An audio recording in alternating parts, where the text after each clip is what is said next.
Muy buenas tardes, bienvenidos a Contrastes, porque la realidad tiene diferentes miradas. Este es un espacio creado por la Federación Colombiana de los Trabajadores de la Educación para que ustedes en la tranquilidad de su hogar construyan opinión. Hoy nuestro tema, por supuesto, los acuerdos que estableció la Federación Colombiana de los Trabajadores de la Educación con el Gobierno Nacional y el Ministerio de Educación. Esto como consecuencia del paro nacional que convocó al magisterio. Estuvieron 3 días en cese de actividades, en negociaciones, diálogos con el Gobierno Nacional en 3 puntos específicos: mejoramiento del salario para los y las maestras, modificación de la evaluación de competencias y, por supuesto, el mejoramiento del sistema y el servicio de salud para los educadores del territorio colombiano. Vamos a ahondar en cada uno de estos puntos para que ustedes, nuestros televidentes, tengan claro qué fue lo que se negoció y cómo se mejora, por supuesto, la situación de nuestros educadores. Para hablar sobre este tema nos acompaña el presidente de la Federación Colombiana de los Trabajadores de la Educación, el profesor Luis Gruber Ibarra. Mil gracias por acompañarnos hasta ahora. Gracias, Omaira. Y también nos acompaña el primer vicepresidente de la Federación Colombiana de los Trabajadores de la Educación, el profesor Luis Eduardo Varela. Mil gracias también por acompañarnos. Cordial saludo para usted, Omaira, y para toda la audiencia. Un punto clave, y creo que es el punto de partida, presidente, en el contexto en el que se desarrolla toda la evaluación. Contemos los televidentes, fueron 3 días de cese de actividades del magisterio. Sin embargo, los maestros siempre estuvieron dispuestos a la negociación con el Gobierno Nacional. Sí, la negociación tiene un escenario en la coyuntura. Nosotros valoramos el momento, dispusimos de nuestras fuerzas, los sindicatos de manera disciplinada organizaron las distintas actividades.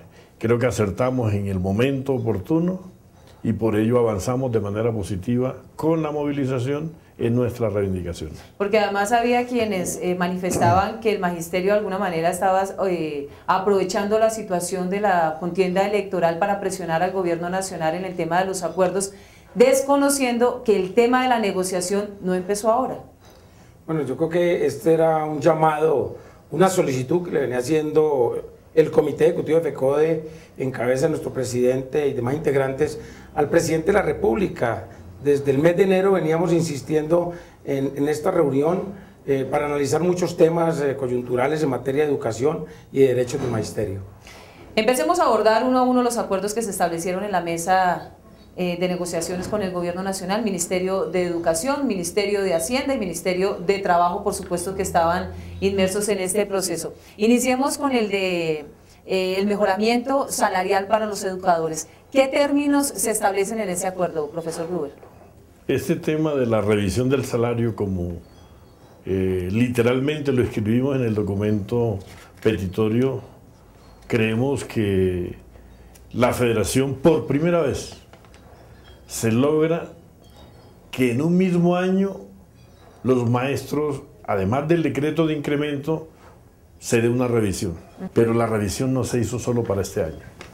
En esa discusión, el propio presidente de la República acepta que tenemos razón en buscar una nivelación. La nivelación es con respecto a los demás profesionales al servicio del Estado. Ese es el referente. ¿Cuánto ganan los demás profesionales al servicio del Estado? Los maestros debemos ser nivelados con ellos. Fiscalmente le dijimos, bueno, presidente, si usted tiene voluntad, denos una cuota inicial este año. Y empezaron con una oferta que para nosotros no era nada atractiva. Hablaron de una bonificación de 0.3, después dijeron que una bonificación de 0.5. Después, cuando definitivamente dijimos que si no era salario no había acuerdo con FECODE, hicieron la oferta de 0.56 este año a partir del mes de junio. Y después dijeron que 1 punto a partir de octubre. Y en el proceso del crecimiento de la movilización se logra acordar que este año va a partir de junio una bolsa que equivale a 75.000 millones de pesos, y para el próximo año una bolsa de 137.000 millones de pesos. Distribuida esa bolsa equivale a 1 punto.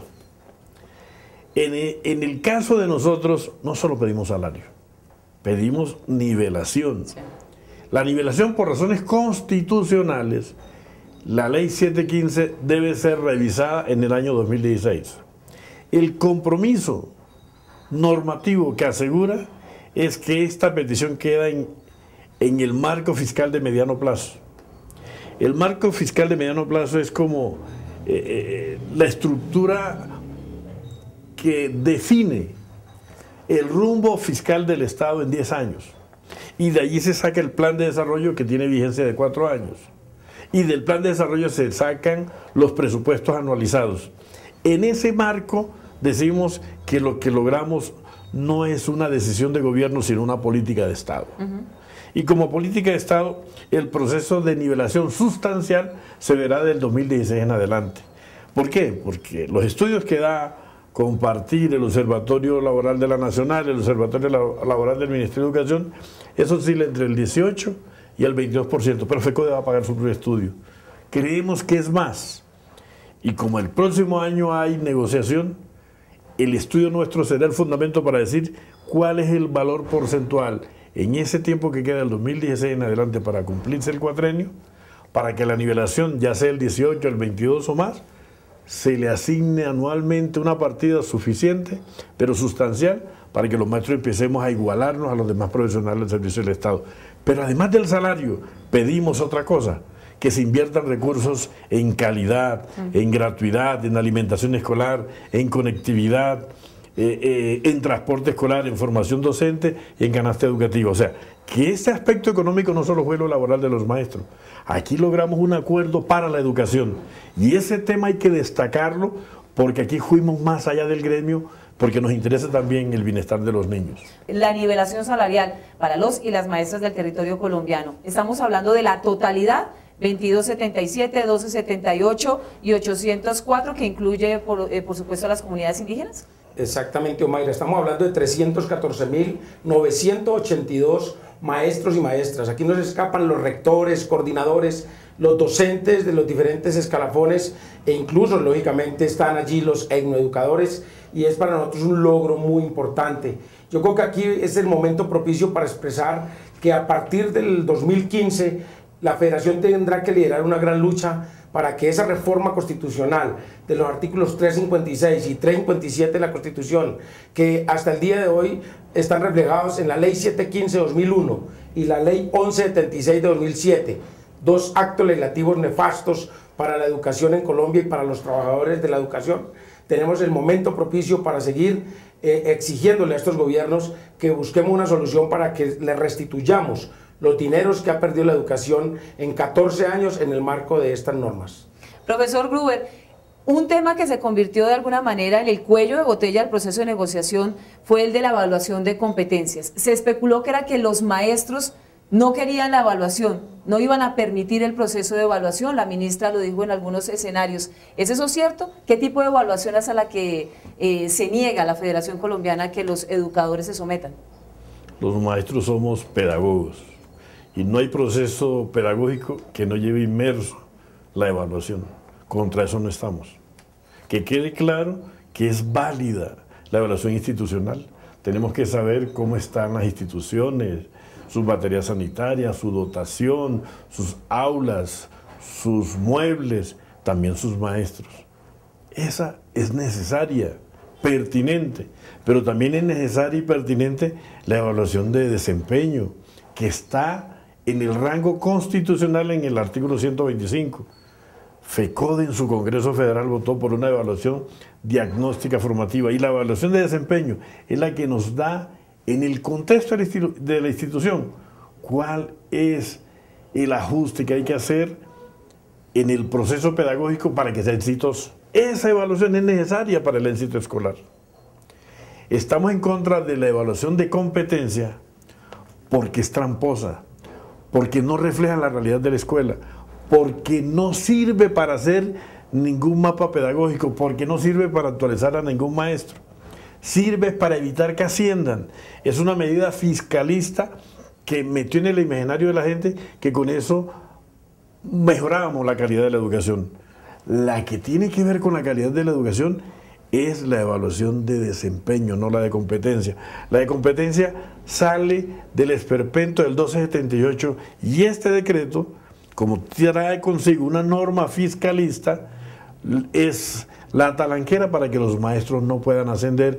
Por eso estamos en contra de ellas, por tramposa, porque no sirve para la calidad de la educación, porque un maestro que se prepara, que estudia, que hace una maestría, que hace un doctorado y no gana la evaluación de competencia, su estima se le baja. Yo diría la evaluación de competencia redunda negativamente en la calidad de la educación, por eso FECODE está en contra de ella y por eso logramos su suspensión. ¿Qué se logra específicamente frente al tema de la evaluación de competencias durante este 2014 y en el 2015? Bueno, hay que decirle al magisterio que se vienen 2 meses muy duros para FECODE. El magisterio tendrá que estar en alerta. Para nadie es un secreto, la ministra ha especulado por los medios de comunicación después de firmar el acuerdo, pero para nosotros será el magisterio comprometido, luchando en el marco de unas comisiones de trabajo que tendrá FECODE con el gobierno. 3 ejecutivos de FECODE, 3 funcionarios designados por el ministerio, y en esos 2 meses vamos a discutir que, primero, una reforma a la ley, al decreto ley 1278-2002, entre algunos artículos, el 20, el 21, el 34, el 36, que tienen que ver con la evaluación competencias, y lógicamente la derogatoria del decreto reglamentario de la evaluación competencias, que es el 2715-2009, y que vamos a buscar pues a través de esa derogatoria que cambiemos ese modelo y ese sistema, y que ojalá con la beligerancia del magisterio, con la unidad del magisterio podamos lograr ese objetivo de quitar el componente fiscalista que tiene hoy la evaluación. Pero en este 2014 ¿continúa la evaluación de competencias? La evaluación de competencias este año continúa, pero a partir del 2015 debe haber otro modelo, otro sistema de evaluación, fruto de la gran gestión que haga FECODE con el apoyo de los maestros, especialmente del 1278, que son los más afectados y que no han podido ascender o reubicarse en cerca de 70.000 de los 140.000 que están vinculados hoy. Temas importantísimos del proceso de escalafón de mejoramiento de las condiciones de los maestros, como los títulos, las investigaciones, tiempo dedicado para la formación, ¿estarán en discusión en esa mesa de concertaciones que se programará a partir de estos 2 meses, que son luego de la firma del acuerdo? Bueno, esto lo logramos gracias a la ardua gestión de la Comisión Negociadora de FECODE, de los 15 ejecutivos liderados por el presidente Luis Gruber. Hemos logrado que se tengan en cuenta los títulos, se tenga en cuenta la experiencia, la producción académica, entre otros que van a ser consensuados en esa comisión de trabajo, y que pues nosotros vamos a buscar que hayan criterios claros y concretos y coherentes para que un maestro que sea esforzado, que sea cualificado, sin el apoyo del gobierno, porque por lo general se hace con recursos propios, el gobierno no nos aporta a nosotros para la cualificación permanente, somos nosotros, y que ojalá esos criterios los tengamos en cuenta en esas comisiones donde vamos a buscar un nuevo modelo o sistema de ascenso o reubicación de los docentes del 278. Entonces, ¿se busca la derogatoria de este decreto, de esta ley? Sí, para nosotros ese decreto tendrá que ser sustituido cuando alcancemos el Estatuto Único Docente. Lo que estamos haciendo hoy es los artículos que contienen la evaluación de competencias van a ser modificados para habilitar nuevos criterios para ascender los maestros. Que quede claro que si nosotros derogáramos hoy el 1278, los compañeros vinculados quedarían desamparados legalmente. Algunos dicen, no, pero que regresen al 2277. El 2277 se hizo con la Constitución del 86. Estos compañeros fueron vinculados con la Constitución del 91. Entonces tenemos que ver qué marco normativo permite un estatuto para el siglo XXI que tenga estabilidad, profesionalidad, y que en ese estatuto esté también la condición digna del maestro. Con esos 3 pilares, nosotros podemos pensar en que al sustituir el 1278 tendremos un estatuto propio para las exigencias de la educación y las necesidades de los maestros y maestras de Colombia. Profesor Varela, el tema de la salud de los y las maestras del territorio colombiano, los educadores se habían quejado en diferentes oportunidades sobre el mal servicio, que no les daban los medicamentos, las citas se prolongaban de manera inhumana para los educadores.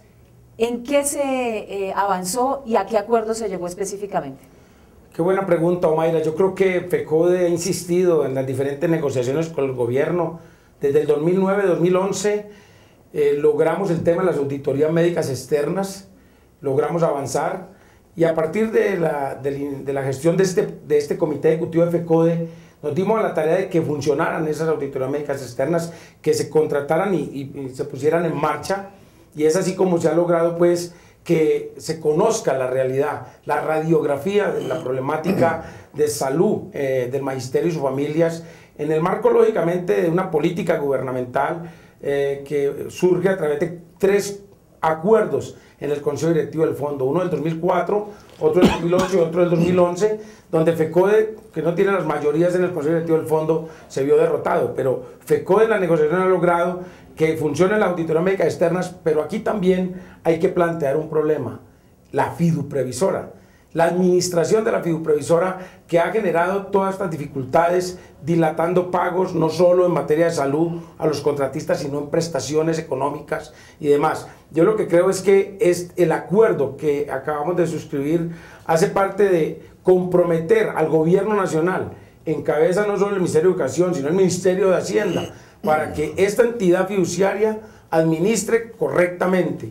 ¿Para qué? Para que los contratistas cumplan con los pliegos de condiciones y, lógicamente, esta entidad resuelva todas las necesidades, todas las afugias que pasa el magisterio, porque no se atemperan a la normatividad para el pago incluso de prestaciones económicas y demás derechos del magisterio en materia de seguridad social en el marco de lo que es una ley de régimen especial como es nuestra ley 91 de 1989. El Ministerio de Hacienda se desata las manos para garantizar el arribo de los dineros a la fiduprevisora. Más allá, el propio presidente asumió la responsabilidad de adelantar las gestiones necesarias para que este tema se resuelva. Sabemos que no es un milagro de hoy para mañana, es un proceso, pero él tiene la responsabilidad política. Y por eso el ministro del Trabajo, el ministro de Hacienda y la ministra de Educación tendrán que adelantar las acciones gerenciales administrativas para que el tema se resuelva. El tema de la salud es un tema estructural. La columna está en la Ley 100 y esa nefasta Ley 100 limita el derecho a la salud del pueblo colombiano y en medio del pueblo colombiano estamos los maestros. Lo que estamos defendiendo hoy es que nuestro contrato de salud financiado con los recursos que se aportan para ese servicio se preste como reza el pliego de condiciones. Aquí lo que decimos es, del presidente para abajo todos tendrán que responder porque el servicio realmente sufra los cambios sustanciales que merecen. ¿Pueden no cumplir? Ahí nos toca a nosotros salir a la calle para decir que cumplan. Decimos el acuerdo está bien, pero en manos del gobierno está que se cumpla. En manos del gobierno está que a futuro haya paz laboral en el magisterio. Porque si no anunciamos, si no hay cumplimiento, sepan que estamos preparados para la pelea. Hay otro tema, profesor Gruber, que el gobierno nacional acuerda acelerar la modificación manual de multas y sanciones que garantice la celeridad en el proceso de sanciones para quienes prestan el servicio. Es decir, quien no ejecute de manera correcta va a recibir una verdadera sanción, no como lo que había. Es decir, nosotros queremos que esto tenga dientes, pero dientes integrales para todos los que responden por las prestaciones de los maestros. Es que la previsora tiene un contrato donde hagan o no hagan, no les pasa nada. Los contratistas venían generándose unas dificultades, entonces venían unos procesos investigativos y no pasaba nada. Aquí lo que queremos es que todos nos cumplan. La previsora, el gobierno, los prestadores, que tengamos el servicio dignificado que amerita este gremio, que amerita nuestra familia, porque estamos hablando del derecho de la vida. Y como este es un derecho fundamental, nosotros estaremos vigilantes porque las cosas se hagan como tienen que hacerse. Y yo lo que puedo finalmente decir es que integralmente el acuerdo beneficia a los del 1278, a los del 2277, a los del 804, y todos somos discriminados, somos los peor tratados por el Estado, algunos peor que otros. Aquí lo que tratamos es armonizar, que se cumpla el principio de igualdad, el respeto al gremio. Mi mensaje en este caso es que aquí participaron los maestros indígenas, los afros, los rum, los del 2277, los del 1278, los históricos y los nuevos maestros, porque en el magisterio no hay viejos. Buenas tardes para todos nuestros amables oyentes, al magisterio colombiano, que con su lucha ha mostrado una vez más la capacidad de resarcir los derechos en aras de garantizarle al pueblo colombiano avances hacia esa sociedad civilista, pacífica e incluyente que busca la paz, pero una paz con justicia social. Hoy la Federación entrega un parte de victoria a todos los maestros y maestras de Colombia, a las comunidades educativas, a la niñez y la juventud, porque fruto una vez más de la lucha de los maestros y maestras, logramos avances significativos para la educación pública y para los maestros. En materia de educación pública, garantizamos que en el próximo plan fiscal de mediano plazo se incluirán recursos suficientes para atender necesidades como cobertura, gratuidad, transporte, alimentación, infraestructura, elementos esenciales para la vida escolar, para dignificar los espacios, los implementos, lo que requiere la niñez y la juventud para avanzar hacia un proceso de calidad. Y en materia del magisterio colombiano logramos apuntalar hacia ir avanzando con una cuota inicial hacia la nivelación del salario en busca de ese salario profesional en consonancia con los demás trabajadores del Estado. Y en consecuencia, hoy les entregamos un avance que aparentemente en este momento no es significativo, pero que va a garantizar a futuro una mejor estabilidad y vida digna para los trabajadores de la educación. En materia de salud, afianzar el derecho que hoy tenemos, y en materia del 1278, acabar con esa nefasta evaluación de competencias. Creemos que las universidades generan profesionales idóneos y por tanto hoy le estamos diciendo a la ministra de Educación, busquemos otros criterios, un modelo que permita dignificar el ejercicio de la profesión docente, pero por sobre todo reconocer la idoneidad de los títulos que entregan nuestras universidades a personal cualificado que está comprometido con el proceso de calidad de la educación pública en este país. Es evidente que la Federación Colombiana de los Trabajadores de la Educación está satisfecha con los acuerdos que se logran en la negociación con el Gobierno Nacional. ¿Cómo van a hacer para que no sean incumplidos, como ha sucedido en otras oportunidades? ¿Qué tipo de seguimiento y acompañamiento y de alguna manera un llamado al magisterio para, como lo dice el profesor Gruber, estar muy alertas para que lo que ha sucedido en otras oportunidades, en esta oportunidad, no se repita? Estos acuerdos los haremos cumplir en la medida en que el magisterio no se relaje. Es decir, si bien es cierto, hablamos de un levantamiento del paro, el magisterio debe estar consciente de que esto hace parte de la dinámica de FECODE. Vamos a estar, lógicamente, en contacto con el gobierno, bien sea con este gobierno o con el que se posesione a partir del 7 de agosto, porque son unos acuerdos suscritos por un gobierno que está terminando. Y vamos a hacerlos cumplir en la medida en que los maestros respondan, lógicamente, al llamado de FECODE cuando estemos haciendo balance de los mismos, y en ese orden de ideas vamos a tener que requerir mucho del apoyo de todo el magisterio colombiano para que sean una realidad y no se queden solo en el papel. Yo quiero hacer una punta. Sí, presidente. Yo no pongo en duda que los maestros van a responder. O sea, Varela fue consciente, todo el Ejecutivo fue consciente que los maestros de Colombia respaldaron sus sindicatos, su federación. Hoy le agradecemos. Y ese gesto de unidad, en medio de la discusión, del enriquecimiento, del debate, logramos avanzar positivamente. Profesores, mil gracias por acompañarnos a esta hora en Contrastes, y creo que el escenario es absolutamente claro para nuestros televidentes. ¿Por qué los maestros se fueron a paro durante 3 días? ¿Por qué estaban negociando con el gobierno nacional? Esta es la versión de la Federación Colombiana de Educadores. Ustedes también tendrán la versión de la ministra y el gobierno nacional. Se estaba peleando por la educación y la reivindicación de los derechos de los y las maestras a nivel nacional. Nos reencontramos el próximo domingo en Contrastes, porque la realidad tiene diferentes miradas. Feliz resto de día.